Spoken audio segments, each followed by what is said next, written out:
ونحن على ذلك من الشاهدين والشاكرين والحمد لله رب العالمين। ব্রাহ্মণগাঁও পূর্ব পাড়া বাইতুর রহমান জামে মসজিদ ও গ্রামবাসীর উদ্যোগে প্রথম বার্ষিক ওয়াজ ও দোয়ার মাহফিলের সম্মানিত সভাপতি সাহেব,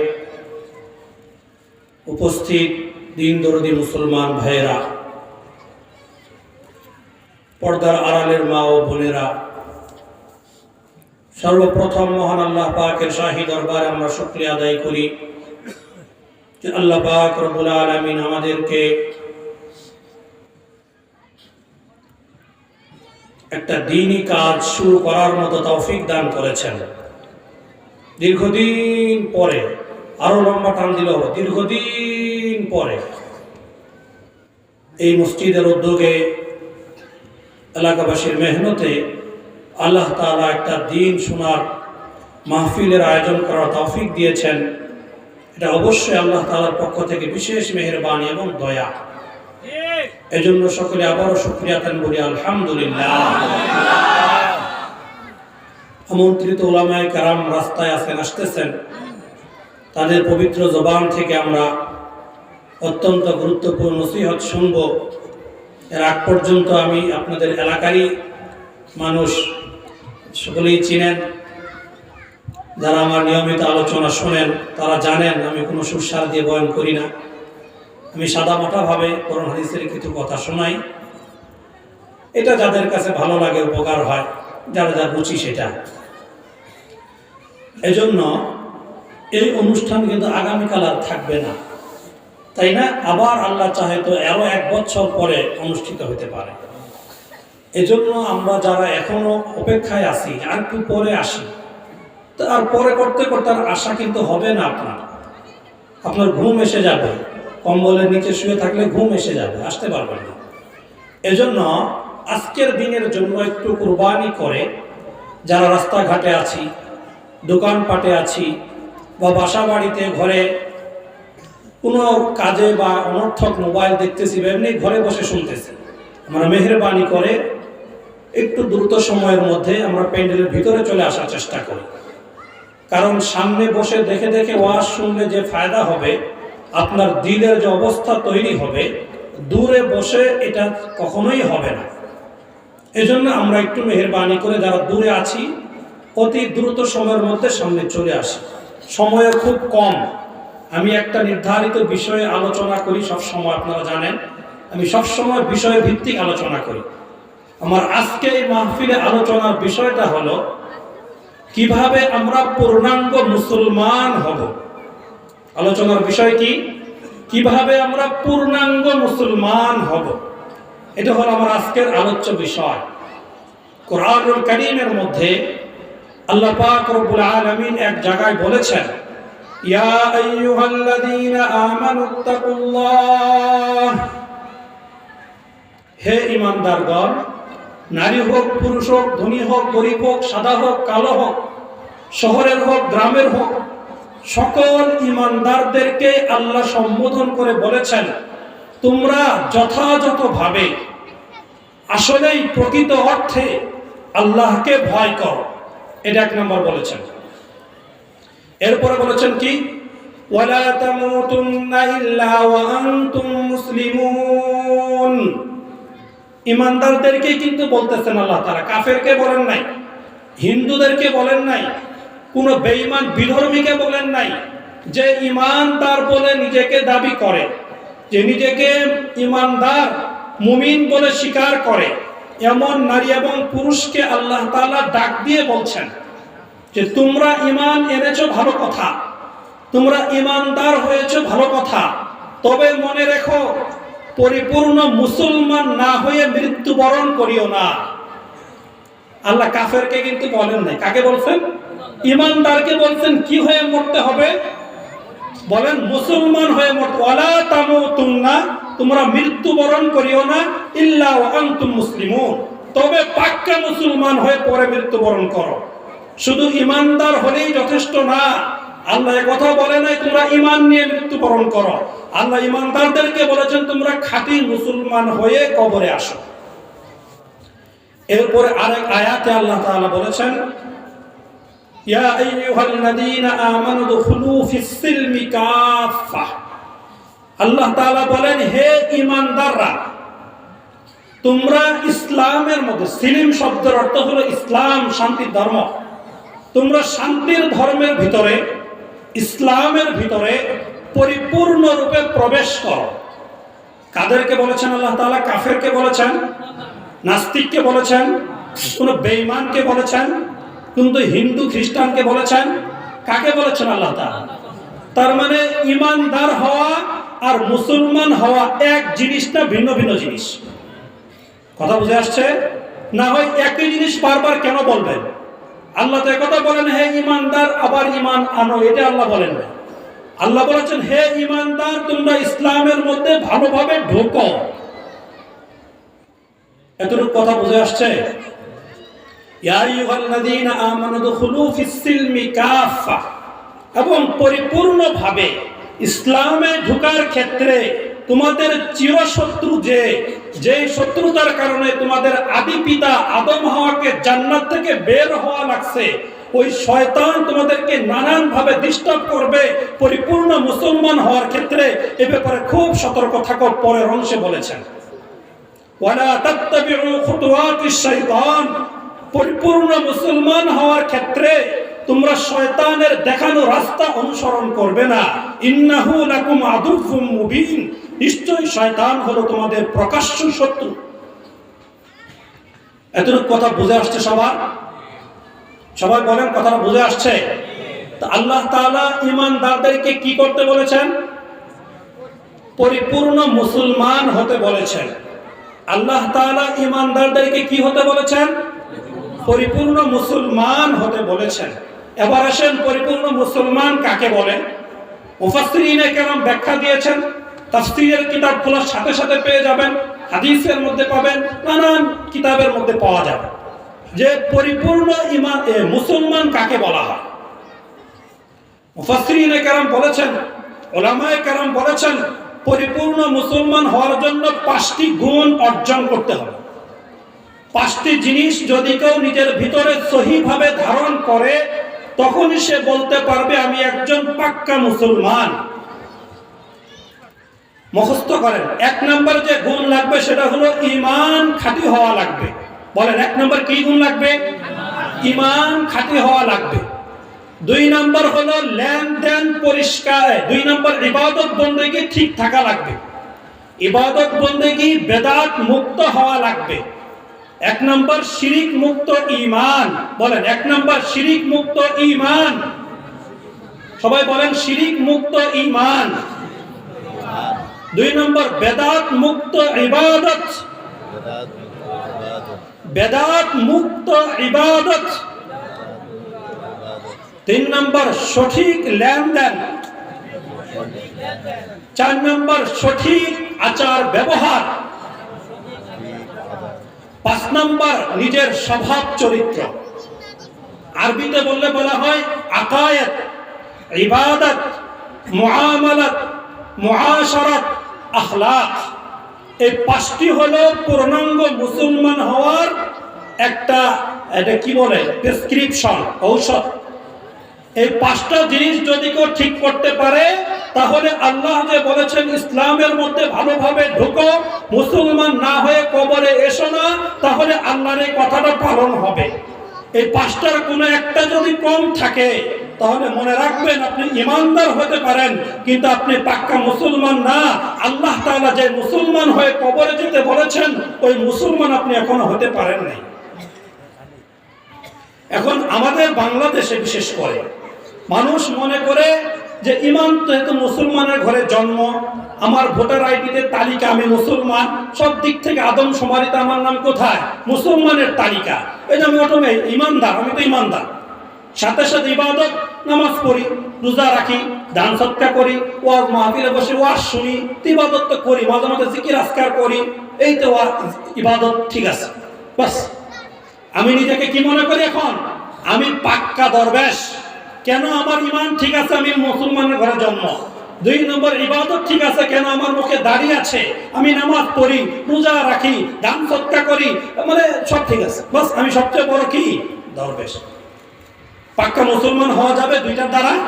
আর কয়টা বাকি আছে বলেন, আর কয়টা বাকি আছে? ওই 3টা হলো আসল।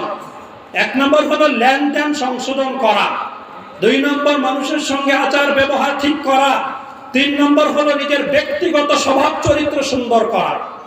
এই 3টা যদি না থাকে, আপনি শুধু নামাজের দ্বারা মুসলমান হতে পারবেন না। আপনি ইমানদার হতে পারেন, আপনি একজন নামাজি হতে পারেন, কিন্তু আপনাকে পাক্কা মুসলমান বলা যাবে না। কথা বুঝতেছেন? পাক্কা মুসলমান হতে হলে পরিপূর্ণ 5টা গুণ অর্জন করতে হবে। অনেক আছে এরকম যে তার আচার ব্যবহার ভালো, মানুষের সঙ্গে লেনদেন ভালো, নিজের ব্যক্তিগত চরিত্র খুব সভ্য ভদ্র, কিন্তু সে রোজা রাখে না, নামাজ পড়ে না, পর্দা করে না, শরীয়তের বিধান মেনে চলে না। বলেন তাকেও কি পরিপূর্ণ মুসলমান বলা হবে? অনেক আছে আমি নামাজ না পড়লেও মনটা কি আছে আমার, এরকম মুসলমান নাই? নামাজ না পড়লেও অন্তর কি আছে আমার, ঠিক আছে, তাকে পাক্কা মুসলমান বলা যাবে?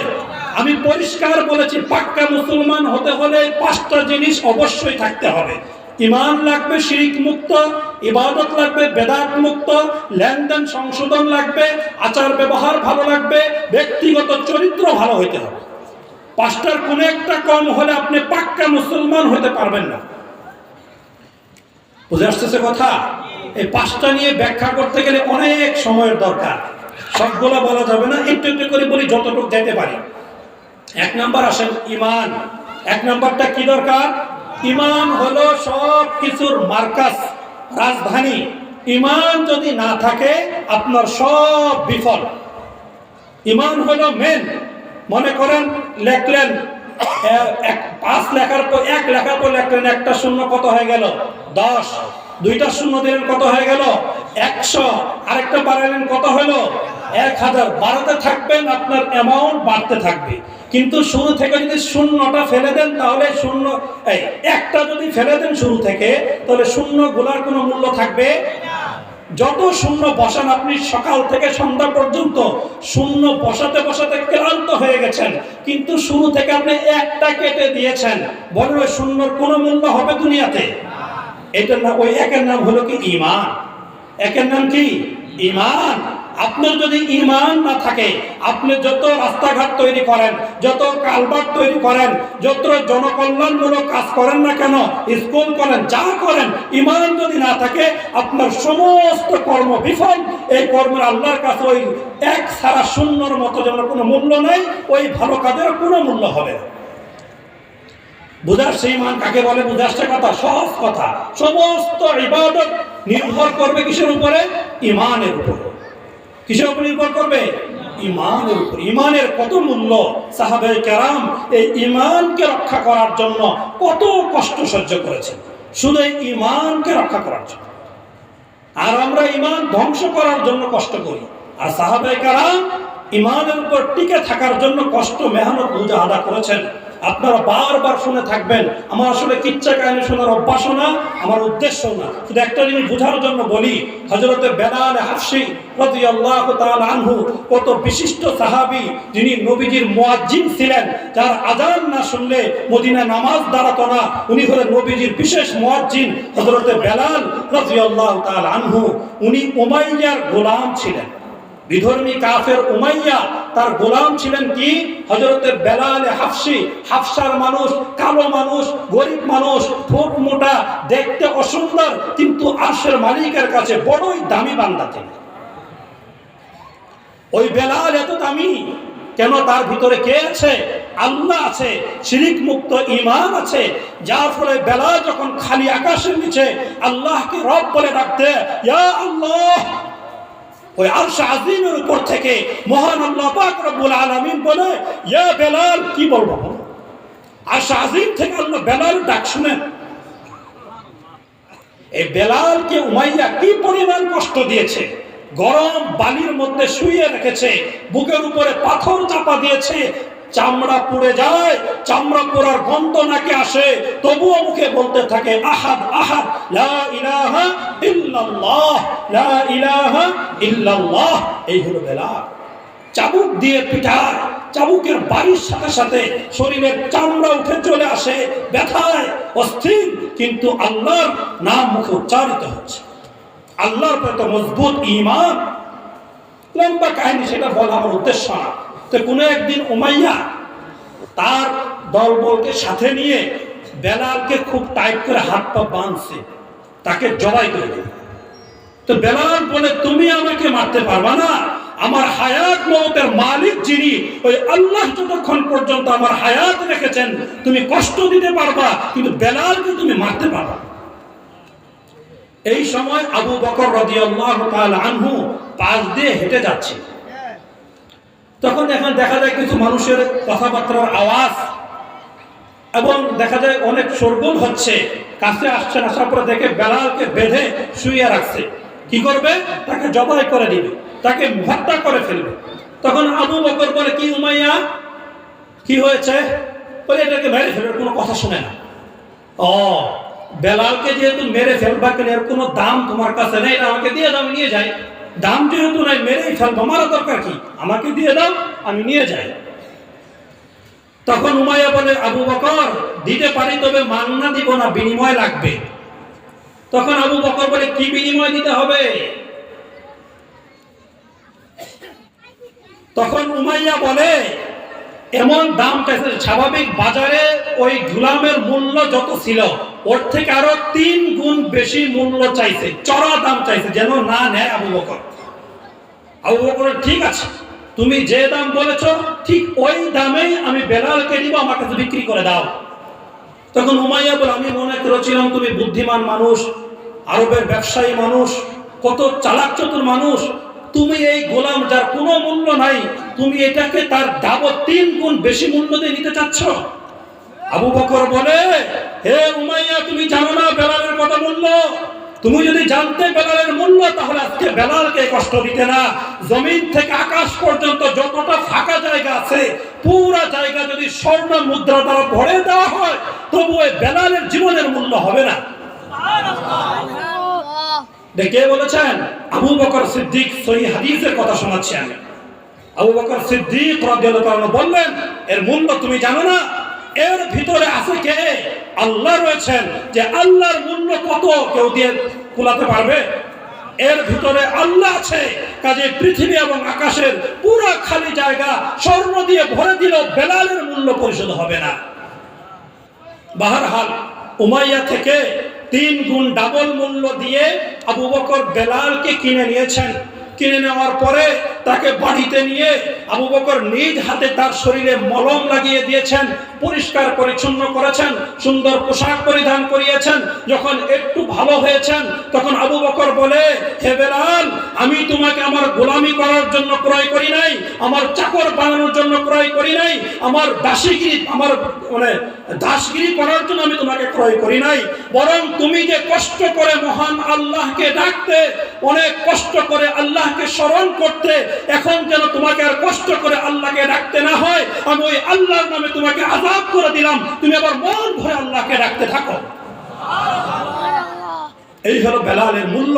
আযাব করছে মাত্র, সাথে সাথেই আবু বকর বলে, সাইয়্যিদুনা বেলাল, সাইয়্যিদুনা বেলাল। একটু আগে ছিল বেলাল কে? আবু বকরের গোলাম। আবু বকর নিজে আযাব করার পরে বলে, সাইয়্যিদুনা বেলাল, আজকের পর থেকে, এখন থেকে বেলাল শুধু আমার না, কিয়ামত পর্যন্ত আনেওয়ালা সকল মুসলমানের নেতা হিসেবে থাকবে আবু বেলাল। এই হলো ইমানদারের মর্যাদা। এই বেলাল ইমানকে রক্ষা করার জন্য কত কষ্ট করেছেন। আল্লাহ তাআলা ওই বেলালকে ডাক দিয়ে বলে, বেলাল, খালি আকাশের নিচে তুমি আমাকে ডাক দিলে কেন? তখন বেলাল বলে, হে আল্লাহ, আপনি বড় দয়াবান, যে হেদায়েতের বিষয়টা আপনি আপনার হাতে রেখেছিলেন, ইমানের বিষয়টা আপনার নিজের দায়িত্বে রেখেছিলেন।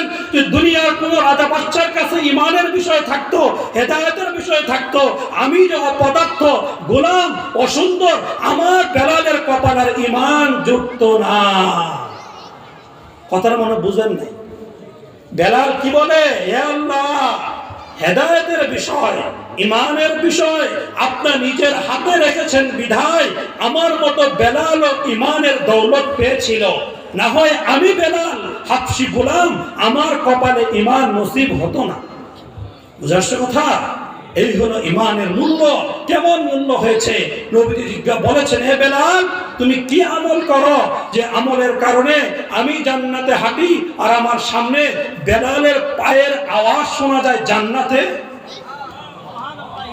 বেলাল বলে, ইয়া রাসূলুল্লাহ, আমি তো তেমন কোন আমল করি না, এতটুকু আমল আমি করি যে আমার যখন ওযু ছুটে যায়, টয়লেটে যায় বা ওযু ছুটে যায়, সাথে সাথে ওযু করে নেই, আর যখনই ওযু করি তখন 2 রাকাত তাহিয়াতুল ওযু নামাজ পড়ি। বুঝতেছেন কথা? আমার যখনই ওযু ছুটে যায় তখনই ওযু করি, আর যখনই ওযু করি তখন কি করি? 2 রাকাত করে নামাজ পড়ি।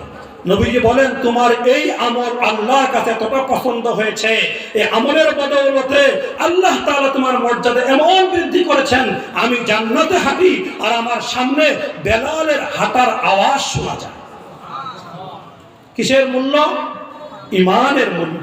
সাহাবায়ে কেরাম ইমানকে হেফাজত করার জন্য কত চেষ্টা করেছেন, ইমান যেন নষ্ট হয়ে না যায় এই ব্যাপারে খুব সতর্ক থেকেছেন। আর আমরা মনে করি বাপ দাদার সম্পদ পাইছি ইমানদারি, কাজে এটা আর কোনোদিন আমার শরীর থেকে আলাদা হতে পারে না। ইমানদারি এটা আমাদের কি?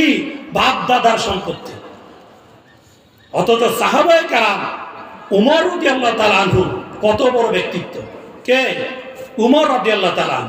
উনি বলতেছেন যে, হে হুযায়ফা ইবনুল ইয়ামান, তোমার কাছে আল্লাহ রাসূলের অনেক গোপন তথ্য আছে।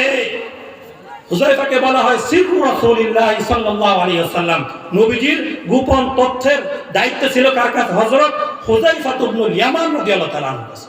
তুমি একটু বলো, তোমার কাছে যে নবীজি মুনাফিকের তালিকা দিয়েছিলেন, যে মুনাফিক হয়ে গিয়েছে, ঈমান চলে গিয়েছে, একটু বলো না ওই তালিকার মধ্যে আমি উমরের নামটা মুনাফিকের কাতারে আছে কিনা? উমরের মতো ব্যক্তিত্ব, উমরের মর্যাদা কেমন এটা বলে সবাই জানেন, যে বলে শেষ করা যাবে না। উনি বলতেছেন যে দেখো আমি কি মুনাফিক হয়ে গেলাম কিনা। আর আমরা এমন পাক্কা ঈমানদার, আমাদের ঈমান কখনোই ছুটতে পারে না, এটা আমাদের ধারণা। অথচ উমরের মতো ব্যক্তিত্ব, তিনিও সন্দেহ করেছেন ঈমান আছে না ছুটে গেছে।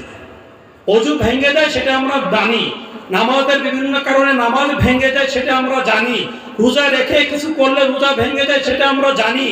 ঈমানও যে ভেঙে যায় বিভিন্ন কাজের দ্বারা, এটা কিন্তু আমরা কোনোদিন কল্পনাও করি না, চেষ্টাও করি না, জানিও না। ঈমানও কি হতে পারে?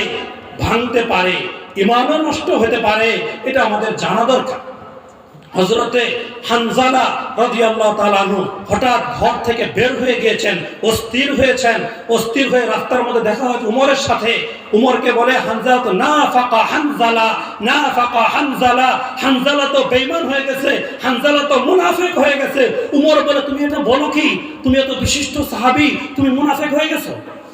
হানজালা বলে, হ্যাঁ। উমর বলে, কিভাবে? এভাবে আমি যখন নবীজির কাছে থাকি তখন আমার মনের যে অবস্থা থাকে, আমলের যে আগ্রহ থাকে, নামাজের জজবা থাকে, ভালো কাজ করতে মনে চায়, গুনাহ থেকে বাঁচতে মনে চায়, কিন্তু যখন ঘরে থাকি তখন নবীর কাছে থাকলে মনের যে অবস্থা থাকে, ঘরে গেলে সেই অবস্থা থাকে না, আমি মনে হয় মুনাফিক হয়ে গেছি। উমর বলে, আমারও তো একই দশা, নবীজির কাছে থাকলে আমার যে দশা হয়, ঘরে গেলে তো সেই অবস্থা থাকে না, চলো নবীজির দরবারে যাই। আবু উমর রাদিয়াল্লাহু তাআলা আনহু এবং হানজালা রাদিয়াল্লাহু তাআলা আনহু দুইজন ছুটছে কোন জায়গায়? নবীজির দরবারে। নবীজির কাছে যাওয়ার পরে এবার নবীজিকে বলেন, ইয়া রাসূলুল্লাহ, আমাদের ঘটনা তো এই।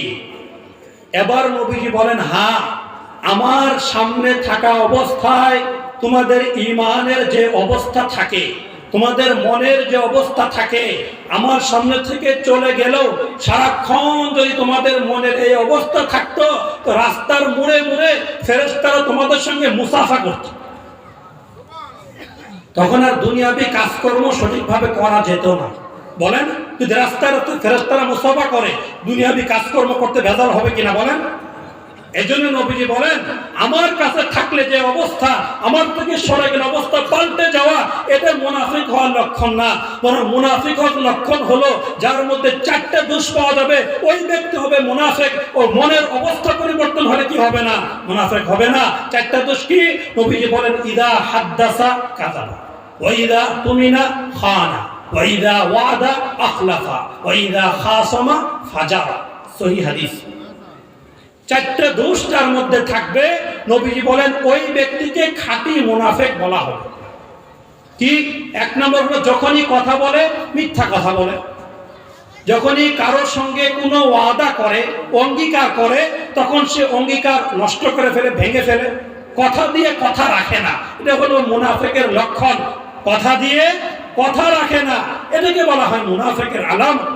3 নম্বর হলো এটা তুমি না খানা, যখন কারো কাছে টাকা, সম্পদ বা কোনো কথা আমানত রাখা হয়, যে কথাটা তোমার কাছে আমানত, এই টাকাটা তোমার কাছে আমানত, আমানত রক্ষা করে না, আমানতের টাকা নড়চড় করে ফেলে, আমানতের কথা একজনকে বলে দেয়।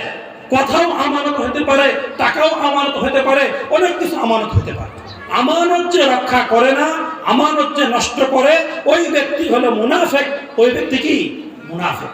4 নম্বর দোষ হলো ইদা খাসামা ফাজারা, যখন কারোর সঙ্গে কোনো বিষয় নিয়ে একটু বাক বিতণ্ডা হয়, কথা কাটাকাটি হয়, তখন তার মুখ দিয়ে অশ্লীল শব্দ ব্যবহার না করলে, খারাপ শব্দে তাকে গালি না দিলে তার শরীর ঝরঝরা হয় না, তার মনের তৃপ্তি হয় না, তার মাথার তেজ নামে না, ওই ব্যক্তি হলো মুনাফিক।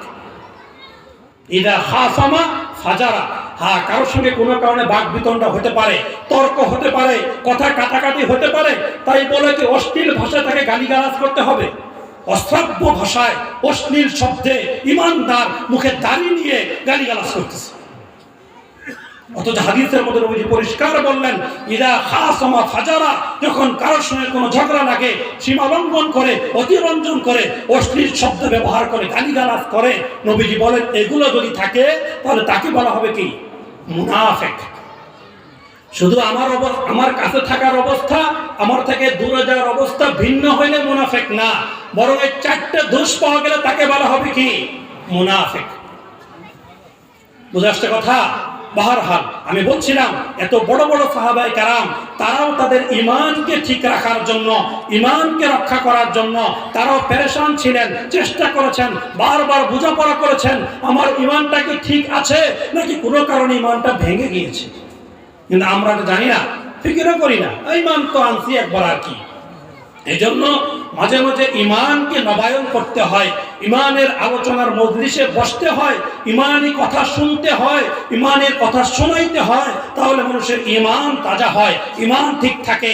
আর যে সকল কাজের দ্বারা ঈমান নষ্ট হয়ে যায়, ওই সকল কাজ থেকে খুব চৌকান্নার সাথে বিরত থাকতে হয়। 2-1টা বলবো, বেশি না। 1 নম্বর হলো যদি কেউ শিরিক করে, আল্লাহর সঙ্গে যদি কেউ শিরিক করে, তাহলে ওই ব্যক্তির সাথে সাথে বেঈমান হয়ে যায়, তার ঈমান ভেঙে যায়, সে আর মুসলমান থাকে না। শিরিক কিভাবে হয়? মাজারে কোনো কিছু মান্যত করলো কেউ, মাজারের নামে সন্তান হয় না, বিয়া করতে 8-10 বছর, এবার মান্যত করছে সিলেটের শাহজালাল মাজারে, সেখানে গিয়ে একটা গরু দিব বা ছাগল দিব, একটা মুরগি দিব, মান্যত করছে। এই মান্যত করার সাথে সাথে সে বেঈমান হয়ে যায়। মান্যত হবে একমাত্র কার নামে? শুধু আল্লাহর নামে, কোন পীরের নামে, কোন ব্যক্তির নামে, কোন দরবারের নামে। খানজাহান আলী মাজার কোথায়? খুলনা, সেখানে মান্যত করে, ওখানে এটা দিব যেন আমার একটা ছেলে সন্তান হয়। হবে না, আপনার ঈমান শেষ, চলে যাবে। মান্যত হবে শুধু কার জন্য? আল্লাহর নামে মান্যত হবে, কোন ব্যক্তির নামে, কোন মাজারের নামে মান্যত হয় না। মাজারের কাছে গিয়ে চায়, শাহজালাল মাজার অনেকেই যায়, শুনছেন না? যাই হলো শাহজালালের মাজারে, আপনি যাই দেখবেন শাহজালালের কবর, যেখানে কবরের কাছে একটাও নাই, সব গেছে কোথায়? ওই গজার মাছের কাছে। কোথায় গেছে? গজার মাছ, দীর্ঘদিন পুরানো গজার মাছ শরীরের মধ্যে শ্যাওলা করে গেছে। খাবার দেয়, যদি খাবার খায়, কাছে আসে, একটু শরীরে হাত বোলায় দেয়, মানুষ দেখতে দেখতে গজার মাথার মানুষকে ডরায় না এখন। ওই শ্যাওলার উপর হাত বোলায়, হাতটা শরীরে মাখে, আহ বাবা আমার দিছে সুযোগ, আমি বহুত বরকতময় হয়ে গেছি। এখন বাবা বানাইছে কারে? গজার মাছে। বিশ্বাস না, আপনি যারা কাছে জিজ্ঞাসা করে দেখেন, যাই হলো শাহজালাল মাজারের নাম নিয়ে, অথচ শাহজালাল পীর সাহেবের কবরটাও জিয়ারত করে না, সোজা যায় গজার মাছের কাছে। যদি যেতে যেতে বিকাল হয়ে যায়, এতক্ষণে গজার মাছের পেট ভরে গেছে, এখন তার খাবার দিলেও গজার মাছ আসে না, তখন বলে বাবা একটু দেখা দাও না। কারে কয়? গজার মাছের কয়। ইমান আছে না গেছে? ওই সিলেট পর্যন্তই শেষ, আর ব্রাহ্মণগাঁও পর্যন্ত ইমান নিয়ে আসা সম্ভব হবে না। বুঝে আসছে কথা? ইমান অনেক দামি জিনিস, ইমানকে হেফাজত করা শিখতে হবে। কি কথার তার ইমান চলে যায়, কি কাজের তার ইমান চলে যায়, এটা জানতে হবে। এক নম্বর, যদি কেউ কোনোভাবে শিরিক করে, সাথে সাথে ইমান চলে যাবে, ইমান আর থাকবে না। এরপরে যদি কেউ কুফরি করে না, আরেকজনের পরিবারে অশান্তি সৃষ্টি করার জন্য কুফরি কালাম করে, ব্ল্যাক ম্যাজিক করে, কালো জাদু করে, আরেকজনের পরিবারে দ্বন্দ্ব লাগানোর জন্য, আরেকজনের মেয়েটার জন্য বিবাহ না হয় এজন্য ব্ল্যাক ম্যাজিক করে বন্ধ করে রাখে, ছেলেটার জন্য বিবাহ করতে না পারে এজন্য কালো জাদু করে, কুফরি কালাম করে বান দিয়ে রাখে। মনে রাখবেন, যারা কুফরি কালাম করবে, যারা বান দিবে, যারা জাদু করবে, তাদের ঈমান থাকবে না। কথাগুলো তিতা লাগলেও কিছু করার নেই, এগুলো বাস্তব কথা। কুফরি কালাম মানে কি? শব্দই তো কুফরি। কুফুর মানে কি? আল্লাহর অস্বীকার করা, ইসলামকে অস্বীকার করা, কোরআনকে ব্যঙ্গ করা। কুফরি কালাম করার সাথে সাথে কাফের হয়ে যাবে, তারা ঈমান থাকবে না। এজন্য অনেক ফ্যামিলির এমন মহিলারা আছে, পুরুষের তুলনায় মহিলারা বেশি, যারা এই জাদু নিয়ে ঘাটাঘাটি করে, ব্ল্যাক ম্যাজিক, কালো জাদু, কুফরি কালাম নিয়ে ঘাটাঘাটি করে, নামাজও পড়ে, রোজাও রাখে, সব করে, কিন্তু আরেকজনের ভালো দেখতে পারে না। সরাসরি সামনে গিয়ে কিছু বলার কলিজা নাই, কিন্তু তলে তলে কুফরি কালাম করে তার পরিবারকে ধ্বংস করে দিতে চায়। এমন পুরা কপাল আছে না নাই বলেন? ঈমান থাকবে না। মনে রাখবেন, শুধু দুইটা বললাম, এক হলো যদি কেউ শিরকি করে, আরেকটা হলে এত উঠাউঠি করে কেন, কি সমস্যা? কোনো একটু এদিকে উঠে পিছন দিয়ে জায়গা আছে, ওদিকে গেলে ভালো হয়। এদিকে পুরো জায়গা খালি আছে, ওদিকে চলে যান। মেহরবানি করে বাম পাশ থেকে মুসল্লি ভাইয়েরা উঠে ডান পাশে চলে যায়, পর্যাপ্ত জায়গা খালি আছে। বসে মনোযোগ দিয়ে কথা শুনি, কিছুটা ফায়দা হবে। একটা কথা শিখলে একটাই ফায়দা হবে। আমি বলেছি, মানুষের ঈমান নষ্ট হয় বিভিন্ন উল্টা সিধা কিসের দ্বারা? কর্মের দ্বারা, আমলের দ্বারা। এক নম্বর বলেছি, শিরকের দ্বারা মানুষের ঈমান চলে যায়, কুফরের দ্বারা মানুষের ঈমান চলে যায়। ঈমান চলে গেলে অসুবিধা কোথায়? নতুন করে কালিমা পড়ে মুসলমান হয়ে যাব, কিচ্ছা খতম, তাই না? কথা বলেন। এই জায়গাটা বোঝার বিষয়। পরিষ্কার কিতাবের মধ্যে লেখা আছে, যদি কোনো বিবাহিত নারী পুরুষ 50 বছরে গিয়ে তাদের সংসারের বয়স 40 বছর, এই পরে গিয়ে যদি কোনো নারী পুরুষ কুফরি করে বা আল্লাহর সঙ্গে শিরিক করে, সাথে সাথে তাদের এই বৈবাহিক জীবন শেষ। এখন আর ওই নারী পুরুষ জামাই বউ দেখা সাক্ষাৎ করা, এক বিছানায় ঘুমানো সম্পূর্ণ হারাম হবে, জায়েজ হবে না। নতুন করে কালিমা পড়ে মুসলমান হয়ে মোহর দিয়ে বিবাহ করে এরপরে ঘুমাতে হবে। এত সহজ না। ঈমান চলে গেলে আপনার বিবাহ ধ্বংস হয়ে যাবে, বিবাহ ঠিক থাকবে না। 2 নম্বর হলো, যদি আপনি 60 বছর পর্যন্ত ইবাদত বন্দেগী করে থাকেন, 61 বছরে গিয়ে আপনি কোনো কুফরি করেছেন, কোনো শিরকি করেছেন, ঈমান ভঙ্গের কোনো কাজ করেছেন, আপনার পিছনের জিন্দেগির সমস্ত নেকিগুলো মুহূর্তের মধ্যে বাতিল হয়ে যাবে। কোনো আমল নামার মধ্যে কোনো নেকি থাকবে না। এজন্য এই জায়গায় খুব সতর্ক। ঈমান চলে যাবে, আবার ঈমান আনবো, এটা বলা সহজ, কিন্তু ক্ষতি দুইটা হয়ে যাবে। এগুলো সমস্ত নেকিগুলো বাদ হয়ে যাবে। 2 নম্বর, বিবাহ হয়ে থাকলে বিবাহ বিচ্ছেদ হয়ে যাবে। আল্লাহ আমাদের ঈমানকে হেফাজত করার তৌফিক দান করেন। সময় একদম কম।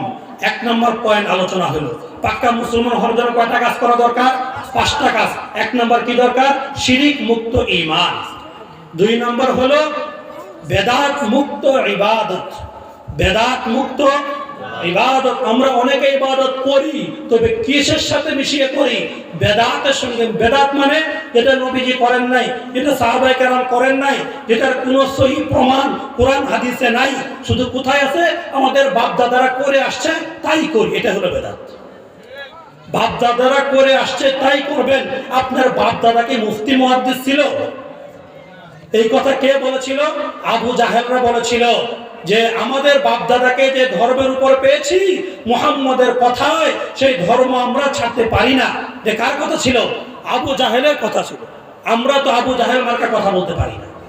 এই জন্য কোরআন হাদিসে যতটুকু আছে, সাহাবায়ে কেরাম যতটুকু করেছেন, নবীজি যতটুকু করেছেন, আমরা যতটুকু সহিহ প্রমাণে জানতে পারবো ততটুকুই শুধু ইবাদত হিসেবে করব। এর বাইরে সেটা ইবাদত না। আর ইবাদতের সহজ কথা হলো ইমতিসালুল আওয়ামির ওয়া ইজতিনাবুন নওয়াহি। আল্লাহ আল্লাহ রাসূল যতগুলা কাজ করতে বলেছেন এগুলো করার নাম হলো ইবাদত। আর যেগুলো করতে নিষেধ করেছেন এগুলো থেকে বিরত থাকার নাম হলো ইবাদত। করণীয় এগুলো করা, বর্জনীয় এগুলো ছেড়ে দেওয়া, এই দুইটার নাম হলো কি? ইবাদত। বুঝা আসছে কথা? নবীজি মদ খাইতে বলছেন না? গাঁজা খেতে বলছেন? ট্যাবলেট বিক্রি করতে বলছেন? হ্যাঁ, এগুলো আমরা কোন দিক দিয়ে পাইছি? ফাঁক ফুকুর হাদিস আসছে। তো অনেকেই ট্যাবলেটের ব্যবসা করে, অনেকেই ইয়াবার ব্যবসা করে, অনেকেই গাঁজা হিরোইনের ব্যবসা করে, নিজেরা ব্যবসা করে মোটা হয়েছে, আঙ্গুল ফুলে কলা গাছ হয়েছে, কিন্তু পুরো এলাকার যুবকদের, যুব সমাজের চরিত্রকে চিরতরে ধ্বংস করে দিয়েছে। এই সকল মানুষ নামে কলঙ্ক। এরা মানুষ না, এরা পশু জানোয়ার। যে সকল মানুষরা এই রকম নেশা জাতীয় দ্রব্যের আমদানি করে, ব্যবসা করে, শেল্টার দেয়, যারা ব্যবসা করে তাদেরকে শেল্টার দেয়, তাদেরকে সুযোগ করে দেয়, তাদেরকে নিরাপত্তা দেয়, এরা সকলেই এই মহা অন্যায় কাজের সঙ্গে জড়িত।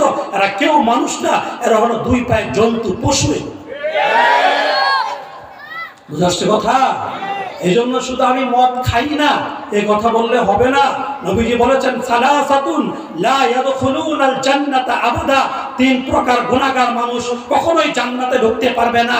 এক নম্বর হলো মুদমিনুল খামার, যে নাকি মদ আমদানি করে, নেশা জাতীয় দ্রব্য আমদানি করে, এগুলো বিক্রি করে, এগুলো প্রস্তুত করে, এগুলো বানায়, এগুলো যারা বিক্রি করে তাদেরকে নিরাপত্তা দেয়, সবগুলো জাহান্নাম থেকে দূরে থাকবে, জান্নাত থেকে দূরে থাকবে। এরা কেউ জান্নাতে ঢুকতে পারবে না। বুঝে আসছে কথা? এক নম্বর হলো মুদমিনুল খামার, যে নেশা জাতীয় দ্রব্যের সাথে কোনোভাবে সম্পৃক্ত, এদের জন্য জান্নাত অসম্ভব। জান্নাতে ঢুকবে না। যত নামাজ পড়ুক, যত দাঁড়িয়ে রাখুক, যত টুপি পড়ুক, যত দান সৎকার করুক, কোথায় চলবে না?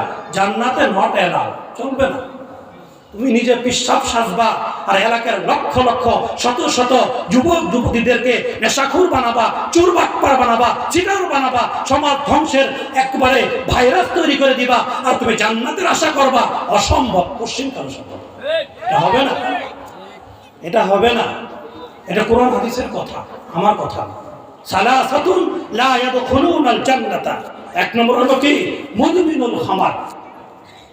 দুই নম্বর আর রাজিনাতু মিনান নিসা, ওই সকল নারী, ওই সকল পুরুষ যারা আরেকজনের সুরত ধারণ করে, নারী হয়ে পুরুষের পোশাক পরিধান করে, পুরুষ হয়ে নারীদের বেশভূষা ধারণ করে, এরাও জান্নাতে ঢুকবে না।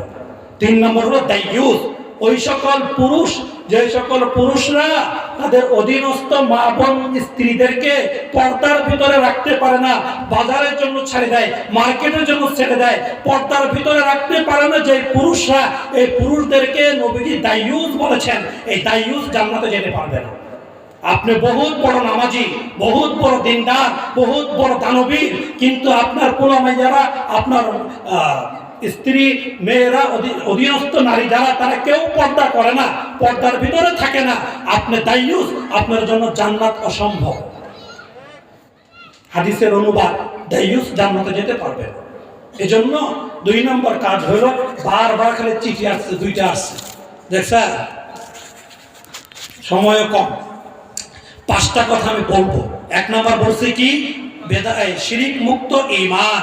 দুই নম্বর বলেছে কি? বেদাত মুক্ত ইবাদত। তিন নম্বরে একটু খেয়াল করেন, এটা হলো লেনদেন সংশোধন করা। এই জায়গায় আমরা বেশিরভাগ মানুষ ভেজাল। এই জায়গায় আমরা কি?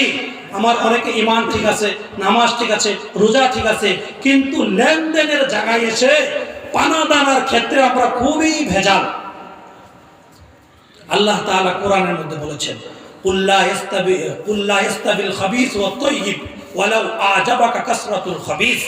আল্লাহ তাআলা বলেন, তুমি কখনো একথা মনে করো না যে হালাল এবং হারাম দুইটা সমান, এটা মনে করো না। যদিও তোমার কাছে হারামটা অনেক বেশি দেখা যায়, অনেক সুন্দর দেখা যায়, অনেক চাকচিক্য দেখা যায়, কিন্তু এটা মনে রাখবা হারাম কখনোই হালালের সমতুল্য হতে পারে না। যদিও হারাম তোমাকে আনন্দ দেয়, তোমার কাছে বেশি মনে হয় ওয়ালাউ আজাবাকা কাসরাতুল খাবিস, হারামের আধিক্যতা যদিও তোমাকে আশ্চর্যান্বিত করে, তোমাকে প্রভাবিত করে, তোমাকে আনন্দিত করে, তবুও মনে রাখো হালাল হারাম দুটো কখনোই কিনা সমান না। নবীজি বলেছেন আল হালাল বাইয়িন ওয়াল হারাম বাইয়িন ওয়া বাইনাহুমা মুশতাবিহাত।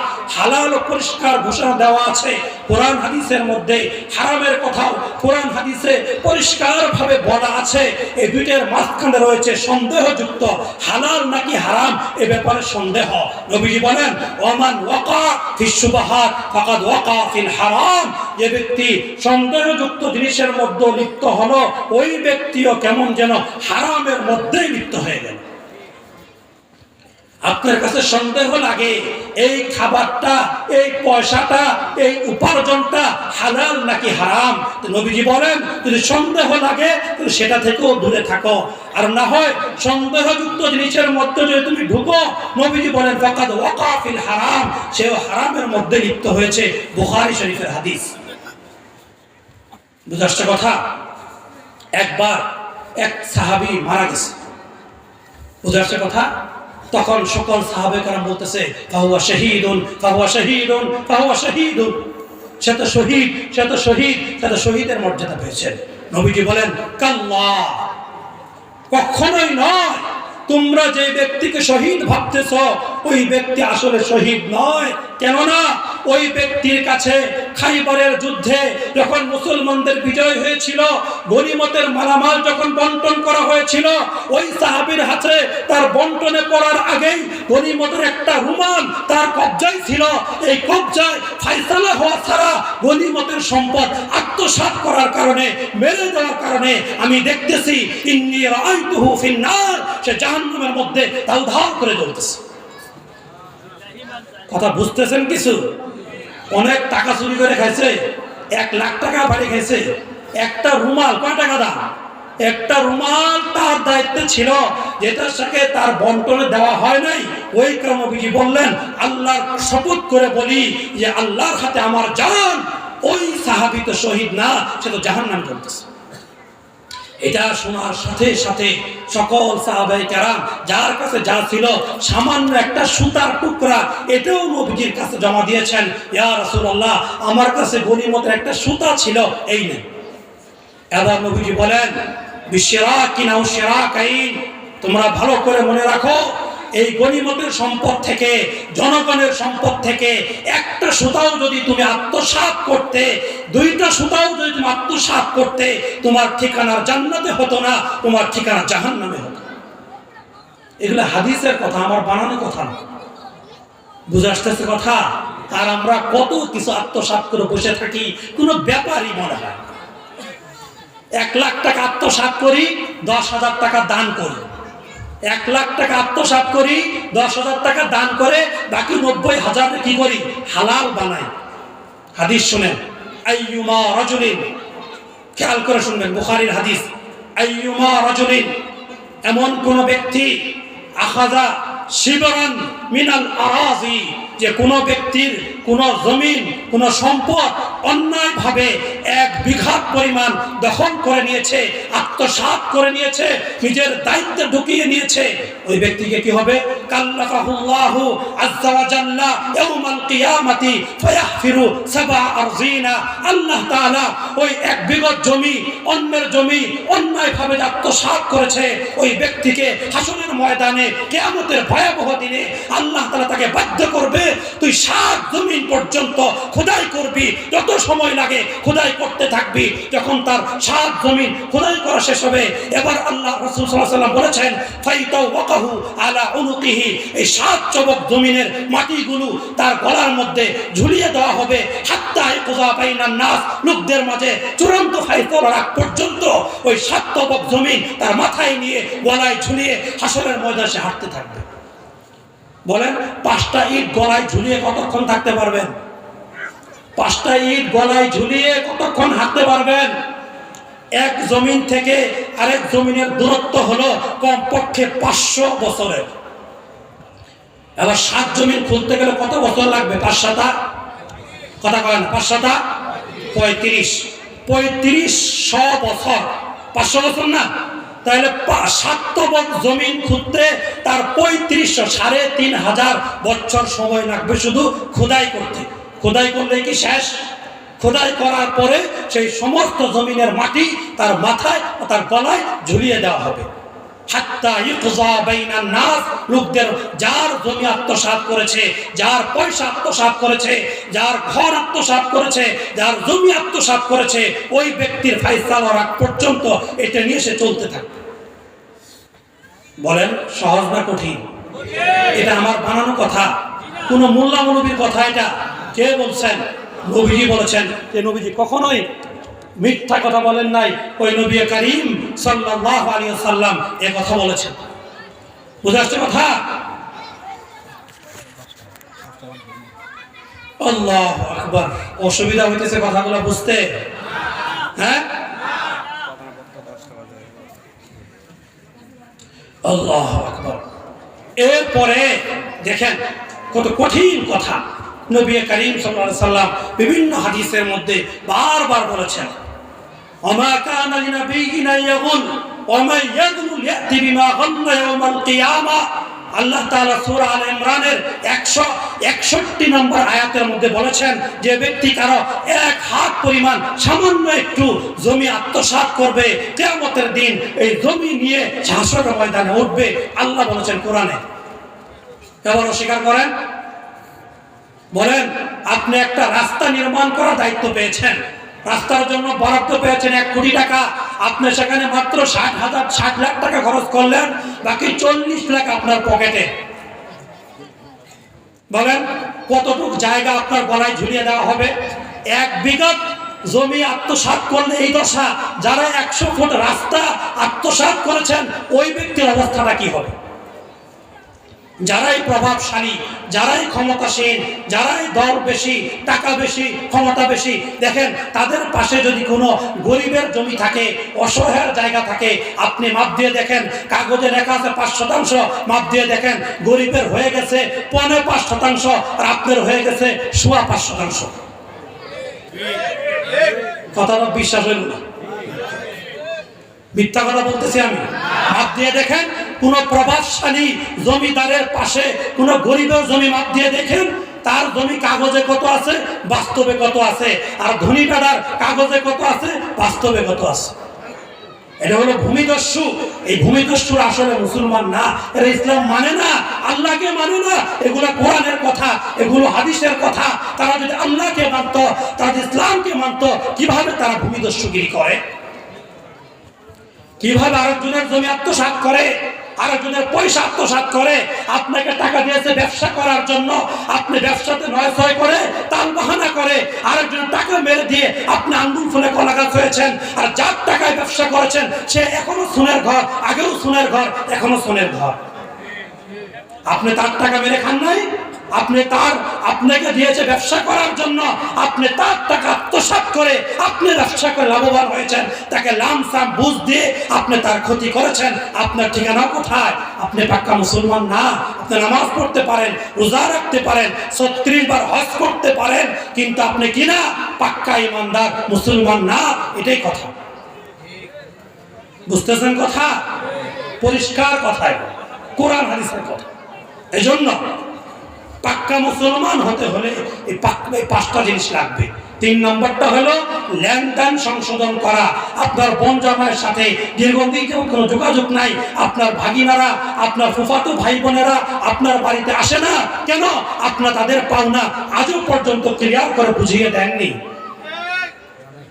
আপনি আপনার বোনের পাওনা, আপনার ভাগিনা ভাগিনীর পাওনা, আপনার ফুফা ফুফু বা ফুফাতো ভাই বোনের পাওনা এখনো ক্লিয়ার করে বুঝিয়ে দেননি। এজন্য তাদের সঙ্গে আপনার সম্পর্ক খারাপ। আপনি কিসের নামাজ পড়েন জানেন? নবীজি বলেছেন, যদি আপনার কাছে আত্মসাৎকৃত সামান্য জমি থাকে, সামান্য টাকা থাকে, সামান্য জিনিস থাকে, ততক্ষণ পর্যন্ত আপনার মালিকানা থেকে অন্যের আত্মসাৎকৃত সম্পদ বাহির না করবেন, ততক্ষণ পর্যন্ত আপনার কোনো ইবাদত, কোনো দুআ মুনাজাত আল্লাহর কাছে গ্রহণযোগ্য হবে না। ইন্নাল্লাহা তাইয়্যিবুন লা ইয়াকবালু ইল্লা তাইয়্যিবান। আল্লাহ তাআলা পবিত্র, আল্লাহ তাআলা শুধু পবিত্রটাই গ্রহণ করেন, হারামটা, অপবিত্রটা, নাপাকটা আল্লাহ তাআলা গ্রহণ করেন না। বুঝতেছেন? ছোট আপনাদের জোয়ান কালে আত্মসাৎ করেছেন, এখন বুড়া হয়ে গেছেন, করবেন কি? বাঁচতে হবে না? বাঁচার উপায় কি? সময় তো নেই, সময় শর্ট। কথা 5টা বললে আপনাদের ফায়দা হতো, কিছু কথা বুঝে আসতে সময় না, চলে আসতেছে মনে হয়। আল্লাহু আকবার। বাঁচার উপায় কি? আত্মসাৎ করেই ফেলেছেন, ঘটনাক্রমে ভুলে বা শয়তানের ধোঁকায় পড়ে বা ক্ষমতার বলে, এখন বাঁচতে হবে না। বাঁচার উপায় কি? বাঁচার উপায় হলো মুহাদ্দিসিনে কেরাম, মুফাসসিরিনে কেরাম, ফুকাহে কেরাম তারা মাসলা বলেছেন, আপনার কাছে আত্মসাৎকৃত সম্পদ রয়েছে, এগুলো আপনি সরাসরি কি করবেন? মালিক তালাশ করবেন। মালিক পাওয়া না গেলে মালিকের ওয়ারিসদেরকে তালাশ করবেন, মালিকের নাতিনক্কর, পরবর্তী প্রজন্ম, তার উত্তরাধিকারী যারা আছে তাদেরকে খুঁজে খুঁজে তাদের কাছে তাদের পাওনাগুলো বুঝিয়ে দিবেন।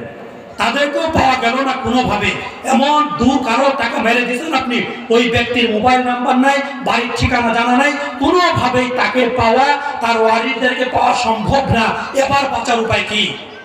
এবার বাঁচার উপায় হলো আপনার কাছে যে পরিমাণ আত্মসাৎকৃত টাকা পয়সা বা সম্পদ রয়েছে, এগুলো যার থেকে নিয়েছেন ওই ব্যক্তির আমল নামায় সওয়াব পৌঁছার নিয়তে কোনো গরিব মিসকিনকে, কোনো এতিমখানায় দান করে দিবেন। আপনি বাহবা পাওয়ার জন্য, আপনার ফুটাঙ্গি দেখানোর জন্য দান করবেন তা চলবে না, লুকিয়ে দান করবেন, নিয়ত থাকবে যার সম্পদ আত্মসাৎ করেছিলাম আল্লাহ এই সওয়াবগুলো তার আমল নামায় পৌঁছে দাও, আর আল্লাহ তুমি আমাকে মাফ করো। এটা হলো বাঁচার তরিকা, এছাড়া বাঁচার কোনো রাস্তা নাই। বুঝতেছেন কথা? সময় শেষ। আরেকটা কথা, 4 নাম্বারটা কি? মুআশারা। মুআমালার পরে কি? মুআশারা, আচার ব্যবহার ভালো করা।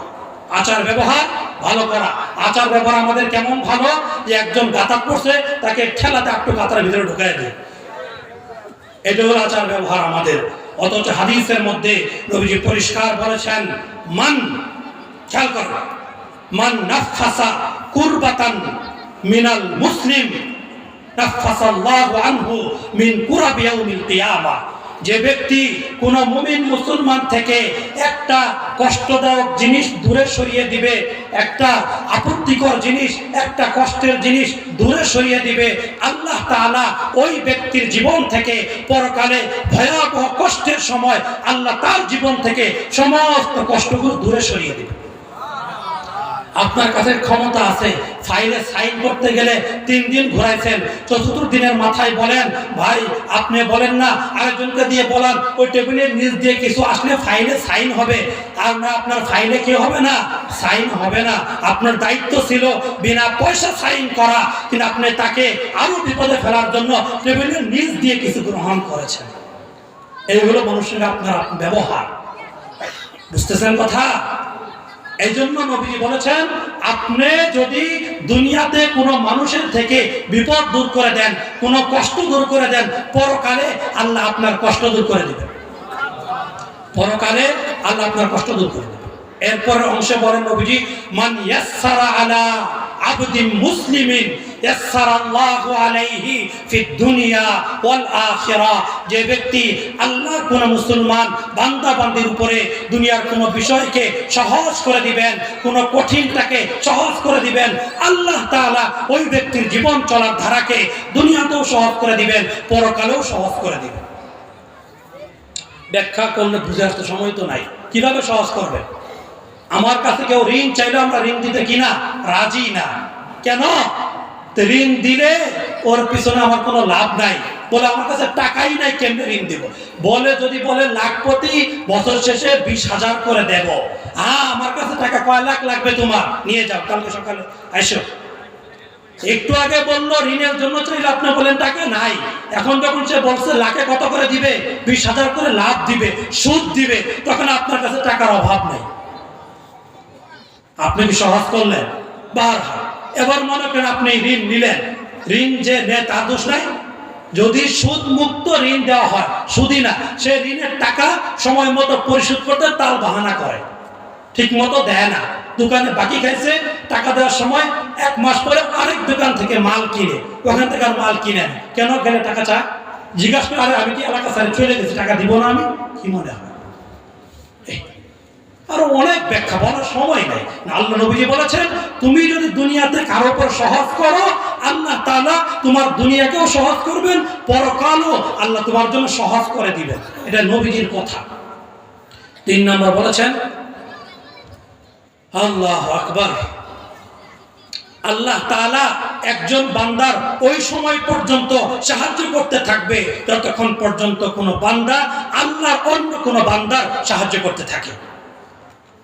আল্লাহর কোনো বান্দা যখন কোনো মুসলমান আল্লাহর কোনো বান্দার যদি সাহায্য করে, দ্বীনের যে কোনো লাইন সাহায্য করে, ততক্ষণ পর্যন্ত সাহায্য করতে থাকবে, আল্লাহ তাআলা ওই ব্যক্তির অনবরত সর্বকাজে সর্বক্ষেত্রে সাহায্য করেই যাবেন। বুঝতে কথা? এজন্য মুআশারা, মানুষের সঙ্গে আচার ব্যবহার ভালো করা, মানুষের সঙ্গে আপনার প্রতিবেশীর ব্যাপারে খেয়াল রাখা। আপনি এমন জায়গায় ময়লা ফেলেন, আপনার ময়লার দুর্গন্ধে আপনার প্রতিবেশীর ভিতরে জানালা খুলতে পারে না, আপনি প্রতিবেশীকে কষ্ট দিলেন, এটা আপনার ব্যবহার খারাপ হলো, ভালো না। আপনার সীমানা আপনি ঘর তুলবেন, এত সীমানা ঘেঁষে ঘর তুললেন, আপনার প্রতিবেশী ওইদিকে জানালা তো দূরের কথা, ওইদিকে জানালা খুলবা তো দূরের, জানালা রাখারই কাজ আর। আপনার জায়গায় যদি ঘর দিলেন, তবুও সীমানাতে কমপক্ষে 3 ফিট ভিতরে তোলেন, যাতে জানালা খুললে আপনিও বাতাস পান, আপনার প্রতিবেশীও বাতাস পান। কথা বুঝতেছেন? এরকম অনেক কথা। আরেকজনের কল্যাণ কামনা করা, আপনি আরেকজনের কল্যাণ কামনা করেন, আল্লাহ আপনার কল্যাণ কামনা করবেন। এক হাদিসের মধ্যে আসছে যে এক ব্যক্তির সঙ্গে আল্লাহর সাক্ষাৎ হবে, লাকিয়া রাজুলুন রাব্বা, এক ব্যক্তির সঙ্গে আল্লাহ সাক্ষাৎ হবে, বলবে তুমি কি নেক আমল করছো বলো দেখি। বলো আমার তো তেমন কোনো নেক আমল নাই, তেমন কোনো নেক আমল নাই, তবে একটা কাজ আছে, সেটা কি, যে আমি যদি কারো কাছে টাকা পেতাম, তাহলে আমার যার কাছে আমি পাবো, সে যদি ধনী হতো তাকে আমি একটু সুযোগ করে দিতাম, অবকাশ দিতাম, আর যদি গরিব হতো তাকে আমি মাফ করে দিতাম। এবার আল্লাহ তাআলা বলেন, নাহনু আহাক্কু বিযালিকা মিনহু, তুমি আমার বান্দা হয়ে আমার আরেক বান্দাকে যদি মাফ করতে পারো, আমি তো তোমার থেকে বেশি হকদার, তোমার থেকে আমার তো দয়া বেশি, কাজে আমিও তোমাকে মাফ করে দিলাম। আপনি যদি আল্লাহর কোনো বান্দাকে মাফ করে দেন, আল্লাহ আপনাকে মাফ করে দিবেন। অনেক ব্যবসায়ীদের কাছে এমন কোন গরিব মানুষ এসে বলে, ভাই আমার কাছে মাত্র 15 টাকা আছে, আপনার 15টার দাম হলো 50 টাকা, মেহেরবানি করে দিলে আমার খুব উপকার হতো। আপনি তাই ধমক দিয়ে সরিয়ে দিলেন, বেয়াকুবের দল, জিনিসের দাম 50 টাকা, 15 টাকা দিয়ে জিনিস চাও, সম্ভব না। হাদিসের মধ্যে আসছে, আপনি ব্যবসায়ী হয়ে 50 টাকার জিনিস অসহায় ক্রেতাকে, গরিব ক্রেতাকে যদি 15 টাকা দিয়ে দেন, আল্লাহ তাআলা আপনার পরকালের জীবনকে সহজ করে দিবেন ইনশাআল্লাহ। বুঝতে কথা শেষ। সর্বশেষ কথা হলো আখলাক। আপনার আখলাক যদি সুন্দর হয়, 5টা কথা বলেছি, 5 নম্বর কথা হলো আখলাক সুন্দর হওয়া। আখলাক সুন্দর হলে আল্লাহ তাআলা আমার আপনার মর্যাদা সবচেয়ে বেশি করে দিবেন। এক হাদিসের মধ্যে ছোট্ট হাদিস বলে শেষ। এই হাদিসটা হলো নবীজি বলেছেন, আনা জাইমুন বিবাইতিন ফি রাবাজিল জান্নাহ লিমান তারাকাল মিরাআ ওয়া হুয়া মুহিক্কান, আমি ওই ব্যক্তিকে জান্নাতের উঠানে পৌঁছানোর দায়িত্ব নিলাম যে ব্যক্তি সত্য পথে থাকা সত্ত্বেও সে ঝগড়া বিবাদ ছেড়ে দিল। অমান তারাকাল মিরাআ, ঝগড়া করলো না, সেই রাইট, সে সত্য সঠিক পথে আছে, তবুও সে ঝগড়া এড়ানোর জন্য, ঝগড়া ফাসাদ থেকে বাঁচার জন্য সে ঝগড়া ছেড়ে দিল। নবীজি বলেন, আমি ওই ব্যক্তিকে জান্নাতের আঙ্গিনায় ঘর দেওয়ার দায়িত্ব নিয়ে নিলাম। এরপরের অংশ বলেন, ওয়া আনা যাইমুন বিবাইতিন ফি ওয়াসতিল জান্নাহ, আমি জান্নাতের মাঝখানে একটা ঘর বানানোর দায়িত্ব নিলাম। লিমান, ওই ব্যক্তির জন্য, লিমান, যে ব্যক্তি লিমান তারাকাল কিযবা ওয়ালাউ কানা মিজাহান, হাসি ঠাট্টা করেও রং তামাশা করেও যে ব্যক্তি মিথ্যা কথা বলবে না, আমি ওই ব্যক্তিকে জান্নাতের মাঝখানে ঘর দেওয়ার দায়িত্ব নিয়ে নিলাম। কে দায়িত্ব নিতেছেন? ইমাম সাহেব। কে? নবীজি দায়িত্ব নিতেছেন। 3 নম্বর যে কথা বলেছেন একই কথা, আমি ওই ব্যক্তিকে আলাল জান্নাহ, জান্নাতের সর্বোচ্চ আসনে ঘর দেওয়ার দায়িত্ব নিয়ে নিলাম। যে ব্যক্তির হাসানা খুলুকুহু, যার চরিত্র সবচেয়ে সুন্দর হবে, উত্তম আখলাকওয়ালা হবে, উত্তম ব্যবহারের অধিকারী হবে, ওই ব্যক্তিকে জান্নাতের সর্বোচ্চ আসনে ঘর বানিয়ে দেওয়ার দায়িত্ব আমি রাসূল নিজে গ্রহণ করিলাম। আল্লাহ তাআলা আমাদের সকলকে কথাগুলো বুঝে সুন্দরভাবে আমল করার তৌফিক দান করেন। সকলে বলি আমিন। আখিরু দাওয়ানা আলহামদুলিল্লাহি রাব্বিল আলামিন। আমি নিজেও হুজুরের ওয়াজ শোনার মুহতাজ। হুজুর আস্তে আস্তে যতটুকু কথা বললাম, বিয়াদে হুজুর মাফ করবেন, 2-4 মিনিট বেশি নিয়ে ফেলেছি। আলহামদুলিল্লাহ, জাযাকাল্লাহু আহসানুল জাযা। মুআজ্জাজ মুহতারাম হাজিরিন, সম্মানিত উপস্থিতি, এই পর্যায়ে আপনারা